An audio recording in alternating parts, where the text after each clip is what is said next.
नमस्कार, मैं सिमरन पांडे और आप देख रहे हैं श्री न्यूज। आए देखते उत्तराखंड से श्री साथी अशोक सरकार की रिपोर्ट। उत्तराखंड के चंपावत जिले के ऐतिहासिक रामलीला मैदान लोहाघाट में कांग्रेस की परिवर्तन रैली आयोजित हुई। रैली को संबोधित करते हुए प्रदेश कांग्रेस अध्यक्ष गणेश गोदियाल ने मुख्यमंत्री के गृह जनपद से ही राज्य सरकार पर तीखा हमला बोला है। उन्होंने आदर्श जनपद के दावों को ढकोसला बताते हुए कई मुद्दों पर सरकार को घेरा। गोदियाल ने लोहाघाट विधायक खुशहाल सिंह अधिकारी के कार्यों की सराहना करते हुए कहा कि विपक्ष में रहते हुए भी उन्होंने क्षेत्र के विकास के लिए लगातार प्रयास किए। उन्होंने कहा कि कांग्रेस की सरकार बनने पर अग्निवीर योजना समाप्त कर सेना में नियमित भर्ती शुरू की जाएगी। रैली में बड़ी संख्या में कार्यकर्ताओं और स्थानीय लोगों की मौजूदगी रही, जबकि कई भाजपा कार्यकर्ताओं ने कांग्रेस की सदस्यता भी ग्रहण की। इस दौरान बिजली आपूर्ति बाधित होने पर गोदियाल ने भाजपा सरकार पर तंज कसते हुए इसे उनकी आवाज दबाने की कोशिश बताया। साथ साथ में ओपीएस लागू करेंगे,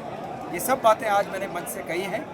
मैंने लोगों को याद दिलाया कि अतीत में आपसे कहा गया कि बहुत ही हुई महंगाई की मार, और हमारे विपक्ष ने कहा कि अब की बार उनकी सरकार, लेकिन उसका हाल ये है कि आज सोना 1,80,000 तोले पर पहुंच गया और कोई भी माँ बाप खुशी खुशी अपनी बेटी को सगुन शादी में सगुन 4 तोला गहने के रूप में दे सके, इसके लायक सरकार ने किसी को नहीं रखा। ये सब विडंबनाएं हैं।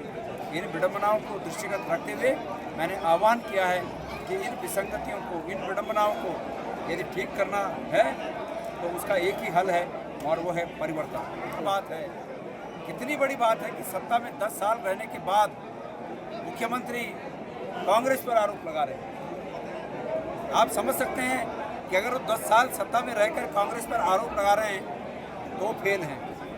आप समझ सकते हैं कि वो गणेश गोदियाल जैसे व्यक्ति पर वसूली अभियान मोर्चा और धाकड़ धामी पेज से अनाप शनाप झूठ स्थापित कर रहे हैं, तो सत्ता चलाने के मामले में वो फेल है।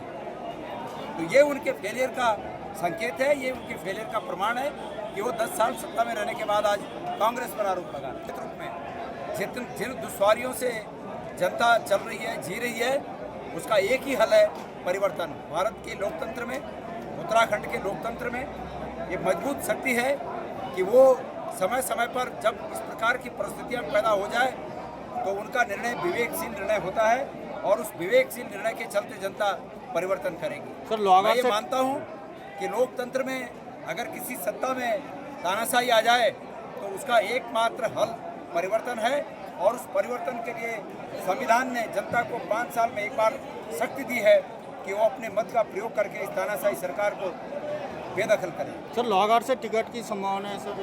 हमारे वर्तमान में यहाँ विधायक हैं, और जहाँ वर्तमान में विधायक हैं मैं आपसे निवेदन करना चाहता हूँ कि वहाँ पर ऐसे प्रश्न कोई खड़ा नहीं।